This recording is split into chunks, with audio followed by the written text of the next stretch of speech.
যে বাংলাদেশ তৈরি হয়েছিল ভারতীয় জওয়ানদের রক্তের বিনিময়ে, যে বাংলাদেশ তৈরি হয়েছিল হিন্দুদের রক্তের বিনিময়ে, সেই বাংলাদেশের ইউনিভার্সিটির সামনে রাখা হচ্ছে ভারতের জাতীয় পতাকা, সমর্থিত হচ্ছে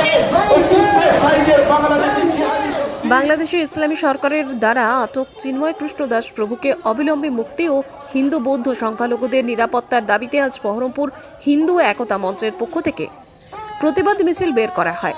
এদিন দুপুরে বহরমপুরের মোহনা বাস স্ট্যান্ডের থেকে এই বিক্ষোভ মিছিলটি বের হয়। শহরের বিভিন্ন প্রান্ত পরিক্রমা করে টেক্সটাইল কলেজের মোড়ে এই মিছিলটি শেষ করা হয়। মিছিলের শেষে জেলা শাসককে একটি ডেপুটেশন দেওয়া হয়। 5 জনের সদস্য এই ডেপুটেশনটি জেলা শাসকের কাছে জমা দেয়। মূলত বাংলাদেশের হিন্দুদের উপর অত্যাচার ও আক্রমণের বিরুদ্ধে এই ডেপুটেশন। হিন্দুদের উপর অত্যাচার চলছে, তার বিরুদ্ধে গর্জে উঠুন বন্ধুগণ। ভারতবর্ষে বাংলাদেশে হিন্দুদের ভয়াবহ অবস্থা, তারা আজকে ভিখারি স্তরে নেমে এসেছে, তাদের গাড়ি বাড়ি সমস্ত কিছু লুট করা হয়েছে।